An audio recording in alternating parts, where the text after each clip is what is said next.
Hello everyone, and welcome back to the San Francisco 49er franchise on the Football Freaks Sports Network.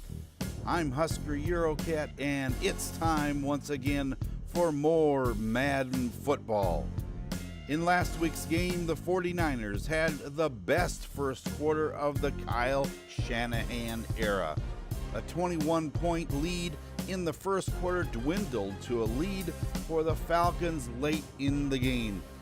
A late surge by the Niners and a last-second scare with the clock running out, and the 49ers walked away with a 44-40 victory. I'm here to tell you that was a game that I could have used a defibrillator because I came close to having a coronary event as the game concluded. That's twice now that the Hail Mary pass has been used against the 49ers, once in the LA game, and the 49ers are now 1-1 against it. This week we invite the Washington Redskins back to Levi Stadium for round 2 this season. Remember that we played the Skins in the first preseason game here at home, and we're being pitted against them again. This time it counts for real, though. The thing to watch for in this game is how well the 49er offense stacks up against the Redskin defense. They had a couple of good games to start the season and have the number 1 ranked overall defense in the league, with the number 1 pass defense as well. Can San Francisco put another game in the win column, or will the Washington defense be too much to handle? Let's find out as we get set for the Redskins and the 49ers on the Football Freaks Sports Network.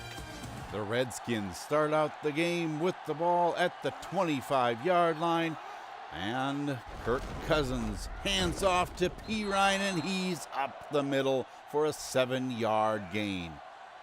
2nd and 3 now. Cousins throws complete to Niles Paul for the first down. Now on 2nd, the pass goes long, and it's complete to Terrell Pryor Sr. Out of the single back set, Cousins goes back to pass and is sacked by Rashard Robinson for a 6-yard loss.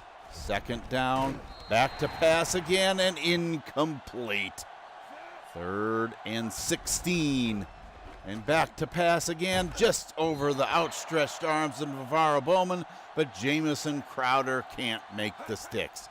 So that brings on Hopkins for a 49-yard field goal, and it is good. 3-0 Redskins.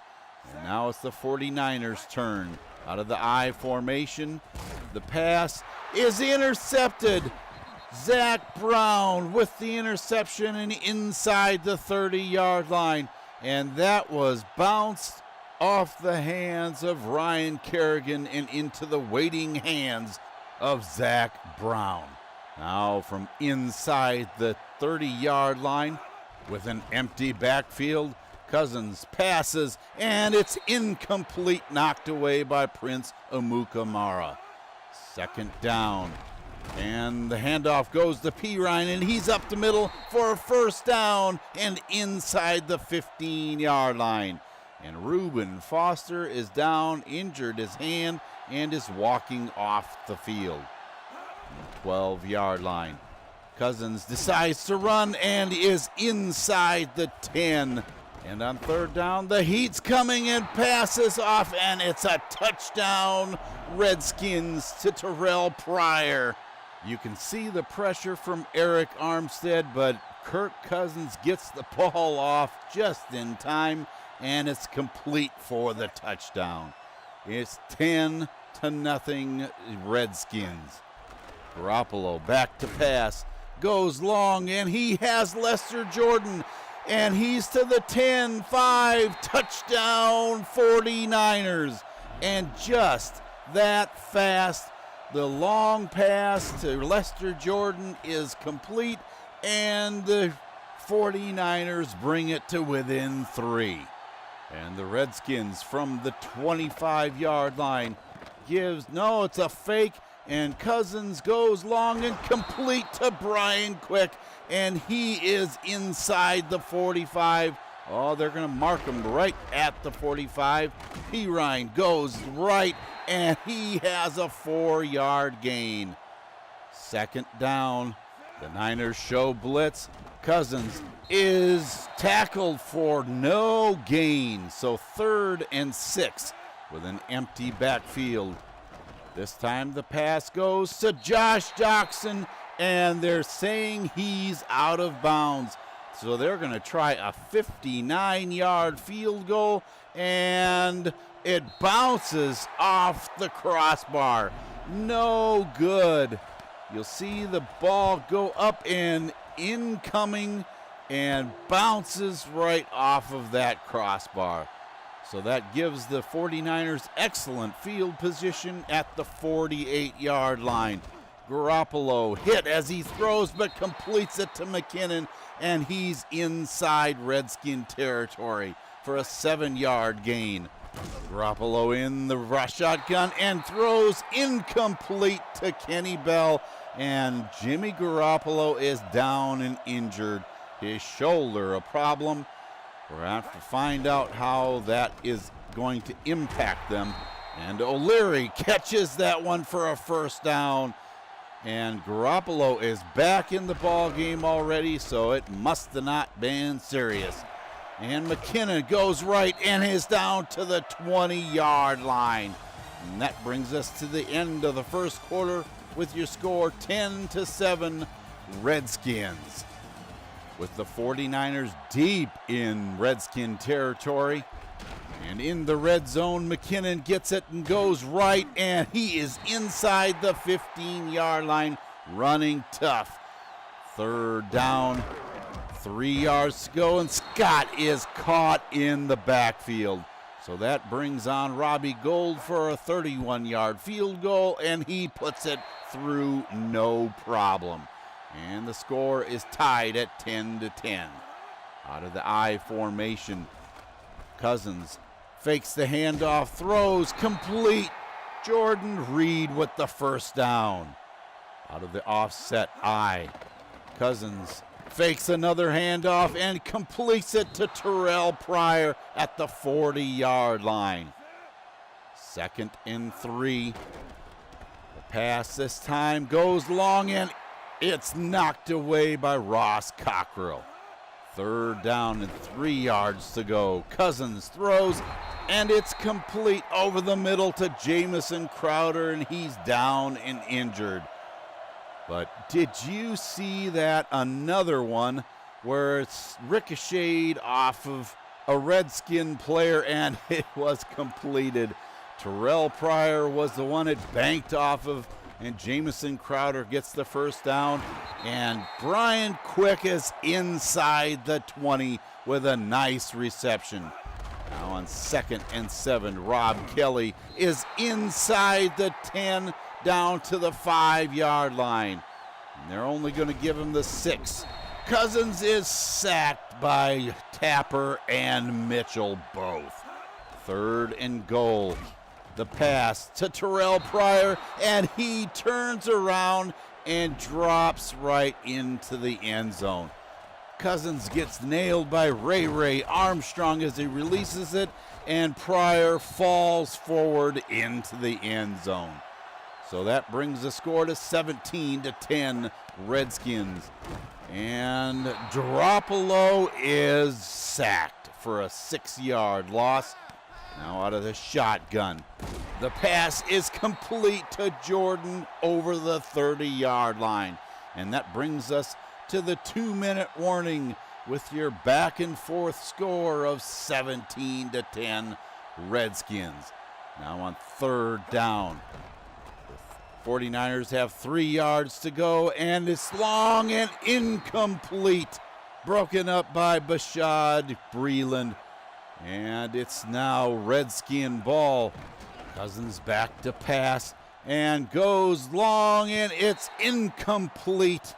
Cockrell was the closest to it.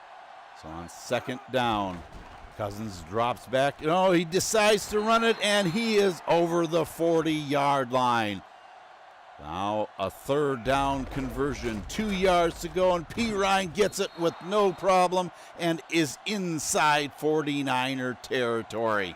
With just over a minute left, Cousins back to pass again, and it's intercepted by Navarro Bowman, and he's going back the other way inside Redskin territory.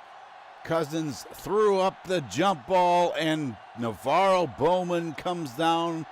Just too many 49ers in the mix on that one.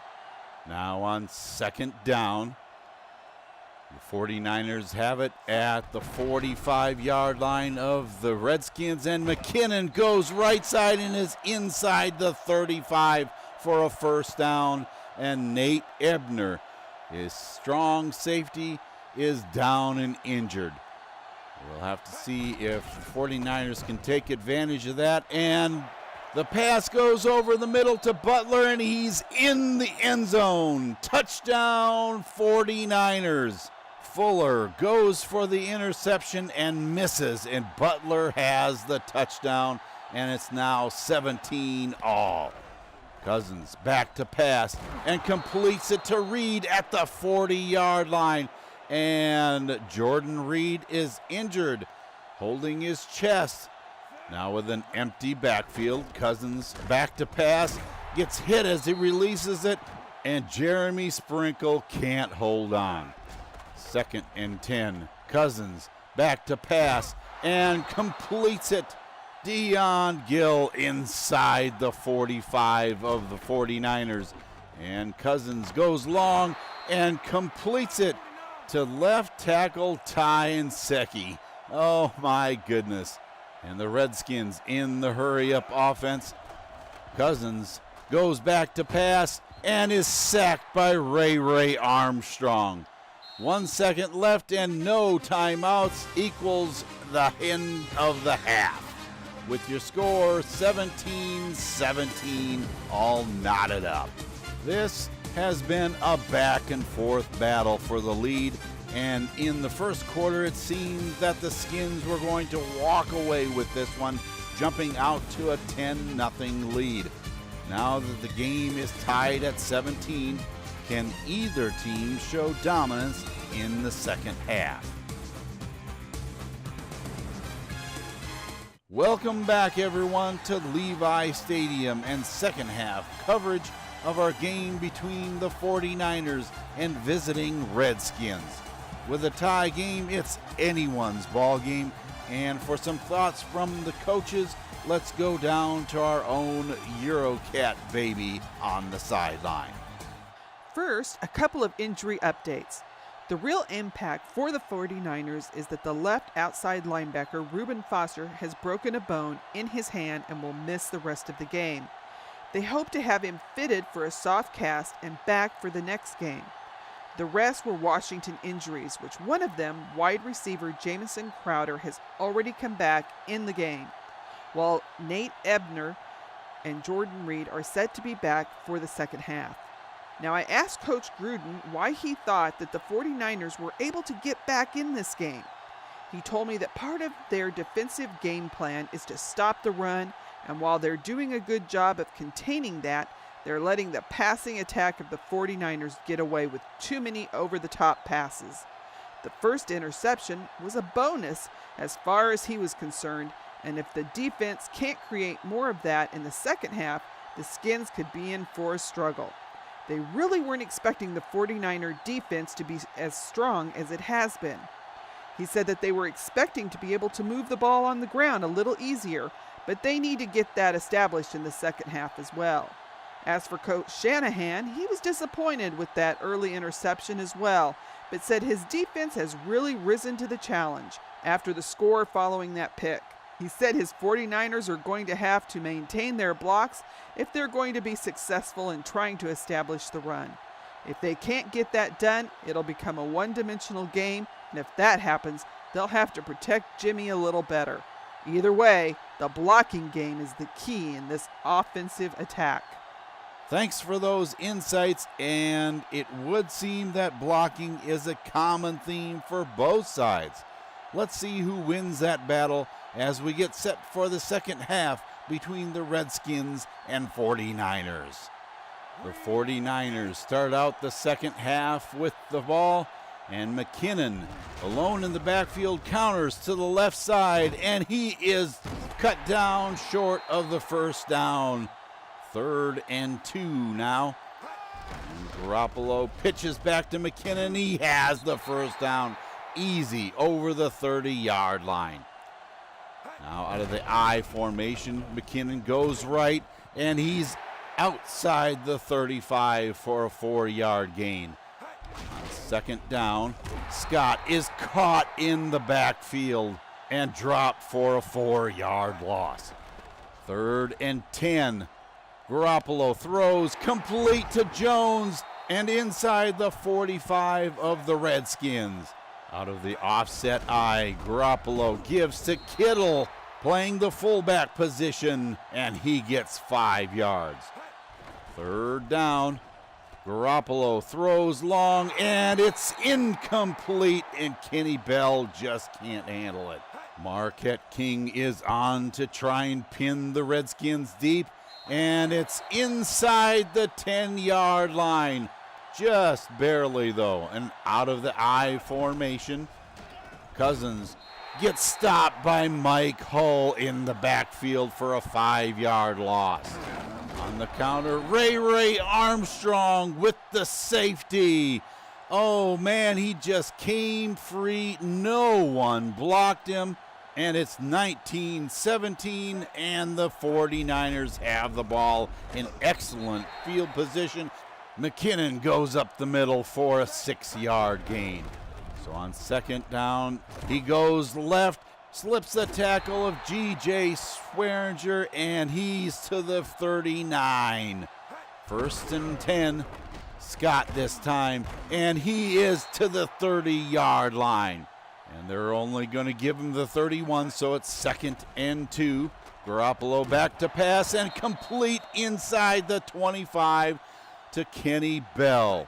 From the 22, McKinnon goes up the middle, and he's to the 15-yard line for a 7-yard gain. And on 3rd and 1, George Kittle gets the first down. And that brings us to the end of quarter number 3 with your score 19-17 49ers.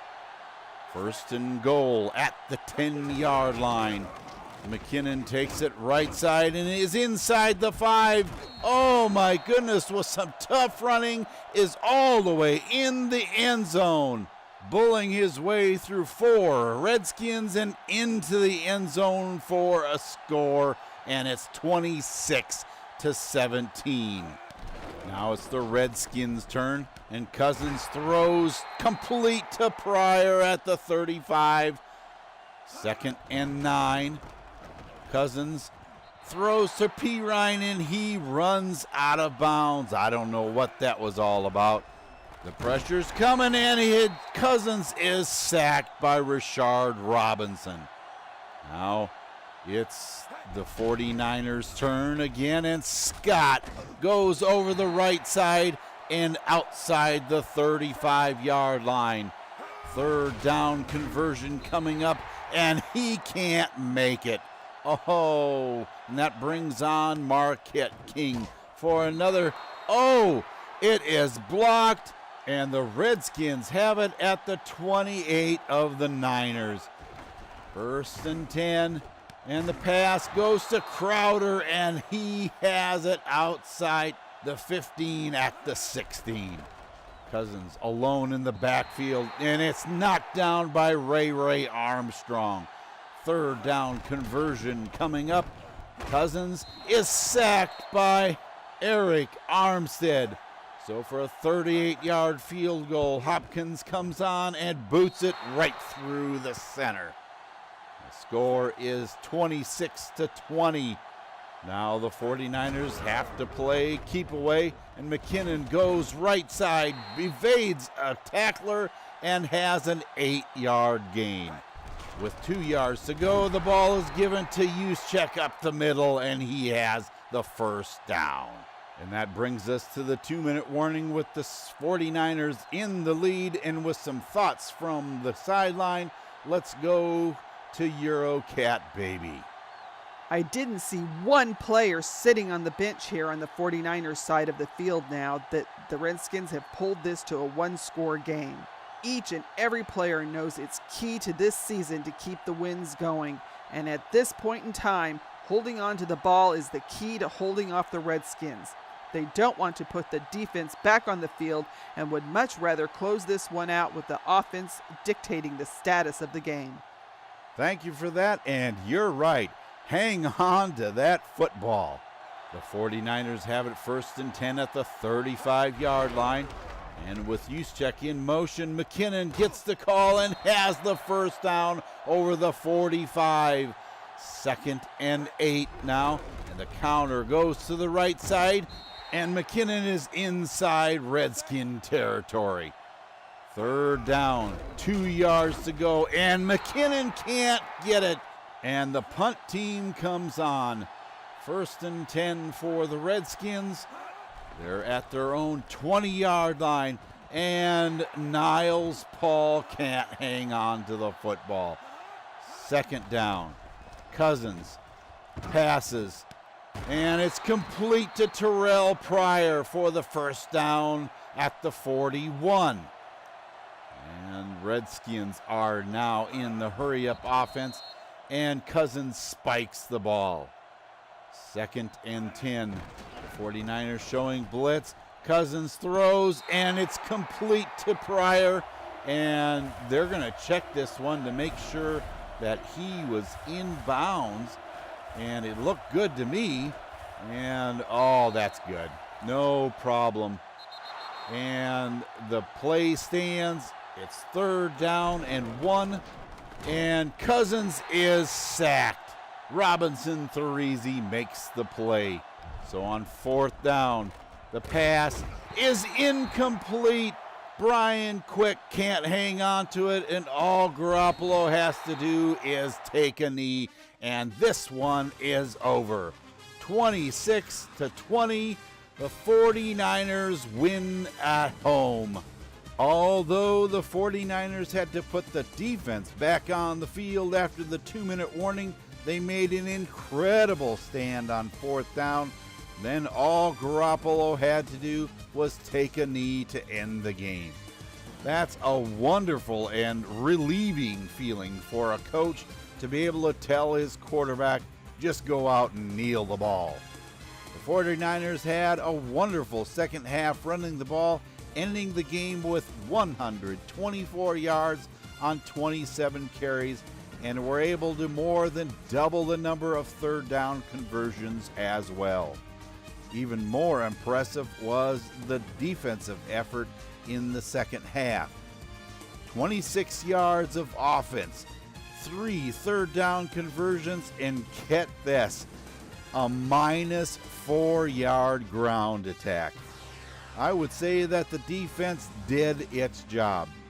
Even though Jimmy G only was able to garner a 46% completion percentage and an interception on his first pass, he was able to pass for 2 touchdowns, 158 yards, and a 98.7 passer rating. It's hard to be real critical when your quarterback has a passer rating over 90. Yes, it could have been better, but I'll take the win. Outstanding was that for the 2nd week in a row, Jet McKinnon has been over 100 yards rushing. I guess the blocking scheme that Kyle Shanahan put in place has really paid off. Big question is, will the 49ers be able to continue opening some holes for the running backs in general? I do have to say, though, that his determination is getting him a lot of those yards. 42 today after first contact, 9 broken tackles, and a touchdown. If you take a look at what the receivers did today, you can tell that the concentration had to be on the running game because no one had more than 2 catches. The really good news for the offense was that the line didn't allow one sack in the game. I guess if you want to consider the tight end a lineman, then they allowed one, but I consider him part of the receiving corps. All in all, an outstanding job from the O-line today. On the defensive side of the ball, cornerback Ross Cockrell allowed 4 catches, but look at how many sacks he had along with that. Part of his success is his ability to get back to the ball carrier swiftly, using his speed effectively. Getting to Cousins 6 times in this ball game tells me that the defense was making Cousins' life miserable today. If he wasn't being sacked, a lot of the time he was being pressured. So good job, defense. On tap for San Francisco is a road trip to the city of brotherly love to face the Philadelphia Eagles. Last season, the 49ers traveled to Philly as well, and in a tight contest, they were able to go home with a win 24-17. This year, unlike last year, the Eagles are undefeated, and while according to their team ratings, they're very close in strength to the 49ers, if you take a look at their production for the year, they're playing lights out football. Their offense is ranked number 1 with the number 2 rush offense and the number 1 ranked scoring defense with the number 2 ranked pass defense. All this adds up to trouble for the 49ers if they want to come away with a win. The focus for the defense has to be getting to Carson Wentz. At least pressuring him on making some bad decisions will only help the 49er cause.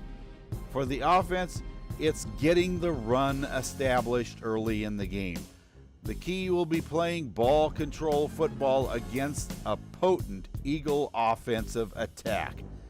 If the 49ers can keep the ball, they have a very good shot in this one. Once again, thank you for tuning in to our coverage of the San Francisco 49er franchise on the Football Freak Sports Network. Please keep in mind that if you enjoyed this video, leave a like so that others can enjoy it as well. And if you would like to be notified when there is a new one, simply subscribe by clicking on my icon at the end of the video.